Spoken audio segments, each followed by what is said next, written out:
Hello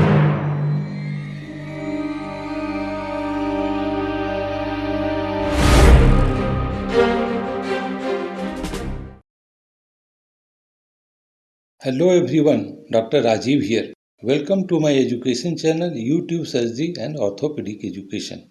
This video is next in my series of YouTube teaching video cast for undergraduate and postgraduate medical students.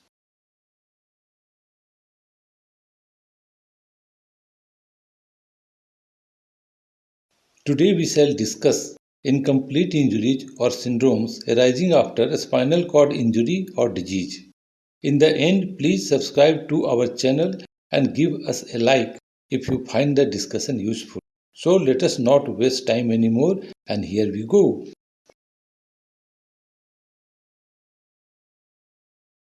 The mechanical damage after a spinal cord injury interferes with normal motor, sensory or autonomic function. The clinical features of a spinal cord injury depend on the site and severity of the injury. Complete injuries cause either quadriplegia or paraplegia depending on the level of the injury. On the other hand, there are several partial or incomplete spinal cord injury patterns where the prognosis is better. Incomplete injuries are those with some degree of retained motor or sensory function below the site of injury and there is an intact perianal sensation. These lesions are often encountered following traumatic injuries, but they also result from other etiologies, for example, tumors, infections, or systemic diseases. These are graded B through D on the ASIA impairment scale. Incomplete spinal cord injuries may give rise to 6 syndromes. These are central cord syndrome, anterior cord syndrome, posterior cord syndrome, Brown-Sequard syndrome, Conus Medullaris syndrome, and Cauda Equina syndrome. In the end, we will discuss difference between Conus Medullaris and Cauda Equina syndromes.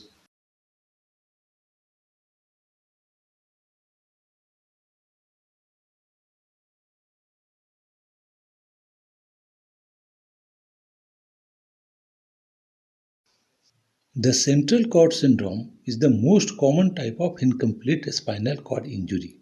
The typical injury mechanism is a transient compression of the cervical cord by buckling of the ligamentum flavum during neck hyperextension. This syndrome is more common in patients with pre-existing cervical stenosis. The main causes are spinal trauma, syringomyelia, and intrinsic cord tumors. This injury typically occurs in older persons with degenerative changes and spondylosis, sustaining a hyperextension injury to the cervical spine following a low-velocity injury mechanism, such as a fall on the ground. In this syndrome, there is a selective damage to the gray matter nerve cells and crossing spinothalamic tracts surrounding the central canal. Motor function, pain and temperature sensation are preserved in the lower extremities but diminished in the upper extremities. There is a dissociative type of sensory loss in this syndrome, means loss of pain and temperature sensations over the shoulders, lower neck and upper trunk, that is, in a cape distribution, but preservation of light touch, joint position and vibration sense in this area. Some functional recovery usually occurs, but often there is no return to normalcy. Anterior cord syndrome or anterior spinal artery syndrome is a vascular injury to the anterior spinal artery due to trauma or acute disc herniation. There is infarction of the anterior two-thirds of the spinal cord. The dorsal columns are spared. All spinal cord functions, motor, sensory and autonomic, are lost below the level of the injury. There is paralysis and loss of pain and temperature sensation bilaterally distal to the lesion, but vibration, position, two-point discrimination and touch sensations are intact. The prognosis for recovery is poor.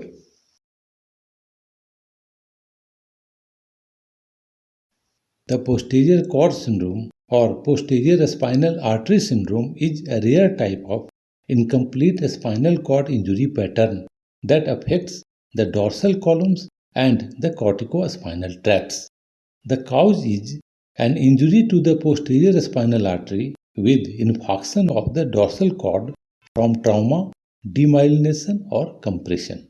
There is associated loss of fine touch, vibration, and proprioception sense, while motor function and all other sensory functions are preserved.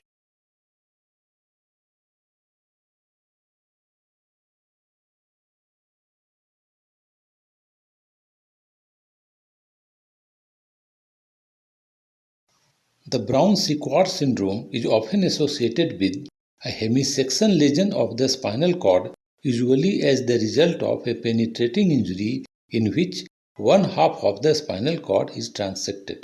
It is typically caused by a stab or a gunshot wound. In this syndrome, there is ipsilateral weakness due to corticospinal tract injury, loss of joint position and vibratory sense due to posterior column injury, contralateral loss of pain and temperature sense due to a spinothalamic tract injury occurring one or two levels below the lesion. In simple words, patients have weakness and loss of touch sense in one leg but loss of pain and temperature sensation on the other side. Partial involvement is more common than the fully developed syndrome. The Brown-Sequard syndrome has the best prognosis of all incomplete spinal cord injuries. The Conus Medullaris syndrome results when there is compressive damage to the distal spinal cord, typically between T12 and L1.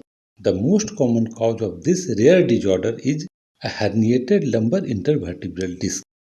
Other causes are spondylolisthesis, spinal epidural hematoma, epidural abscess, discitis, AV malformation, metastatic or primary tumor, trauma, spinal stenosis, and aortic dissection or aortic obstruction. It presents with motor weakness, numbness or tingling in lower limbs, bladder and bowel dysfunction, sexual dysfunction, and loss of sensation around the perineum or saddle anesthesia. Conus medullaris syndrome typically produces sudden onset of symptoms on both sides of the body. The Conus medullaris syndrome causes a combination of upper and lower motor neuron involvement. Approximately 10% of patients may regain functional recovery. The Cauda equina syndrome is typically an incomplete cord syndrome, although it occurs below the conus medullaris. It is a rare disorder caused by severe compression from space-occupying lesions such as herniated discs, a spondylolisthesis, tumor, fractures, hematoma, and aortic dissection or obstruction. The intrathecal descending lumbar and sacral nerve roots distal to the conus medullaris that form the Cauda equina are mainly involved. The risk factors are congenital or acquired spinal canal stenosis and recent lumbar spine surgery. The Cauda equina syndrome is most commonly caused by a herniation of lumbar disc material. It is considered a diagnostic and surgical emergency.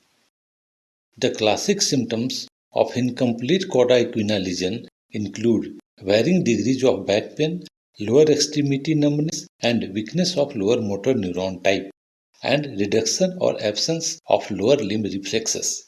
Complete Cauda equina syndrome has above symptoms plus bladder dysfunction such as early urinary retention followed later by overflow incontinence, sexual dysfunction, saddle anesthesia, and reduced rectal tone.